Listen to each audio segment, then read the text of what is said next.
s'égarer, se mit donc à dire, jamais nul ne lui en avait parlé.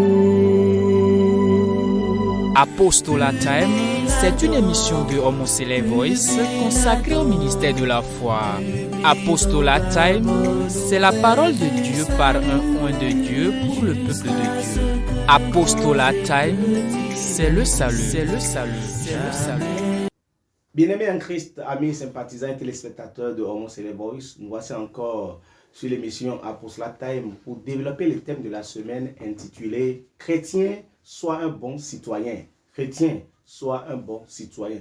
Prions rapidement. Jéhovah, Jésus-Christ, Saint-Michel, ô Dieu Tout-Puissant, descends ce moment. Dispose les cœurs afin que ta parole coule en nous. Au nom puissant de Jésus-Christ.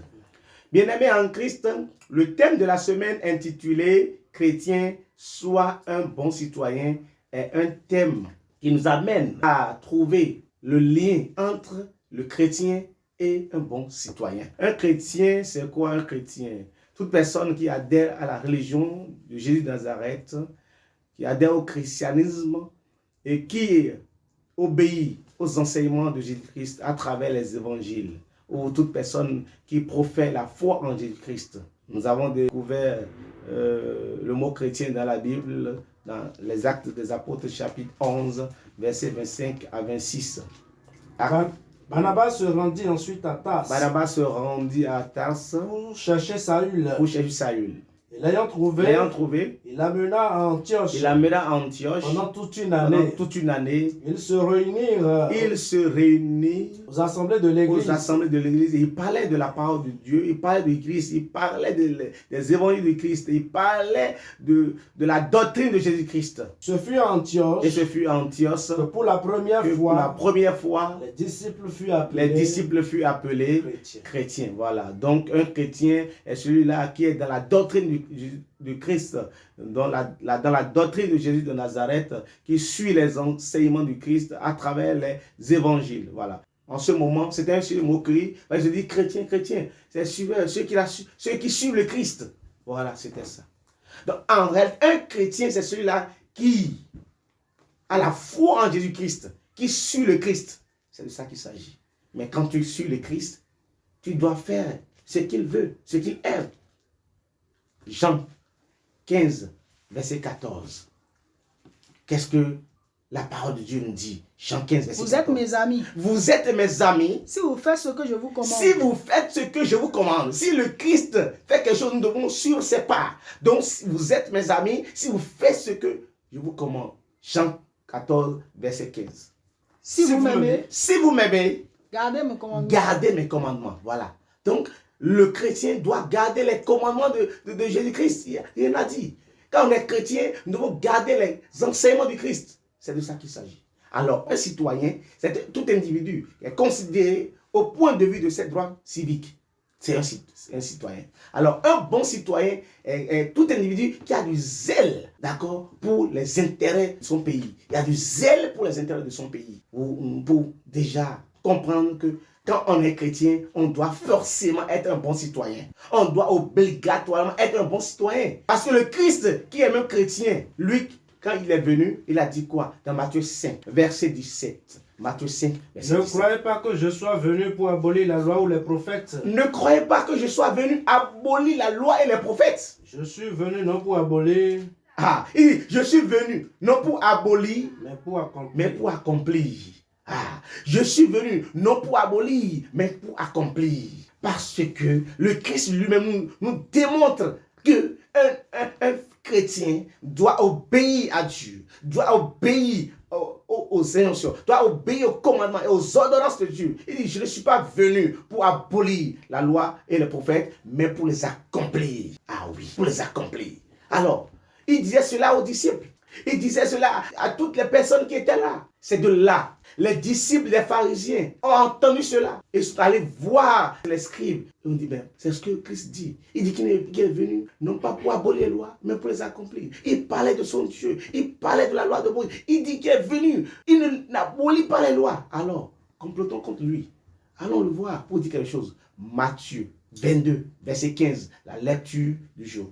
Alors, les pharisiens allaient se consulter sur les moyens de surprendre maintenant de surprendre Jésus dans ses propres paroles. Il a dit, je suis pas venu abolir la loi. Alors, mais la loi de notre pays parle de telle chose. Allons le voir pour voir si lui-même va tomber dans ce qu'il dit. On va le surprendre à travers ses propres propos. Oui. Ils envoyaient auprès de lui leurs disciples. Et ils envoyaient maintenant leurs disciples, parce que les scribes ont leurs disciples. Jésus-Christ aussi a ses disciples. Maintenant, les scribes ont envoyé, les pharisiens ont envoyé maintenant leurs disciples vers Jésus-Christ.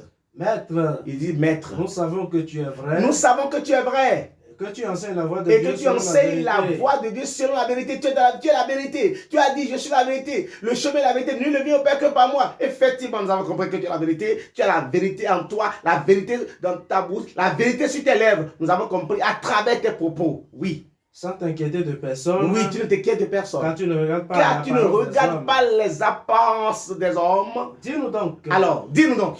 Ce qu'il t'ensemble. Ce qu'il t'ensemble. Est-il permis ou non de payer les tributs à César? Jésus, connaissant leur méchanceté, sachez bien que c'est un piège. Pourquoi me tentez-vous? Dis, pourquoi me tentez-vous?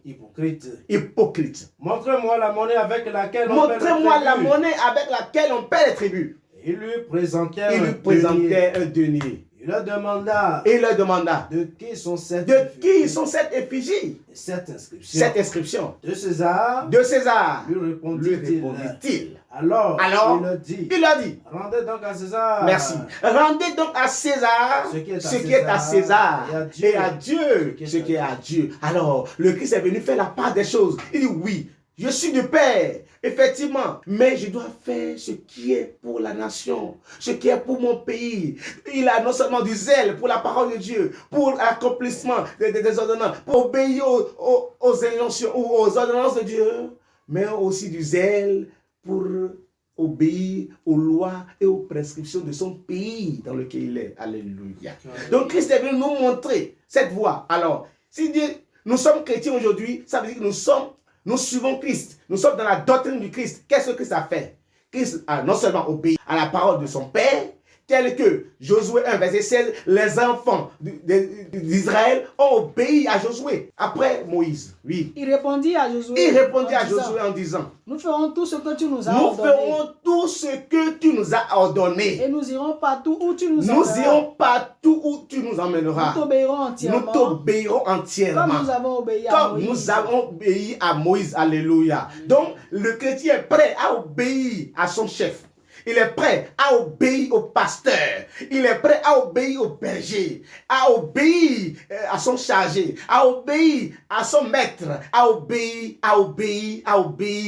En tout cas, à celui-là qui est son guide spirituel. Mais est-ce qu'il est prêt aussi à obéir à l'autorité? C'est de ça qu'il s'agit. Donc, Christ est venu nous montrer pour dire non seulement nous allons obéir à Dieu, puisque nous sommes de Dieu, nous allons aussi obéir à l'autorité, à l'État, aux lois de l'État, de la nation dans laquelle nous sommes.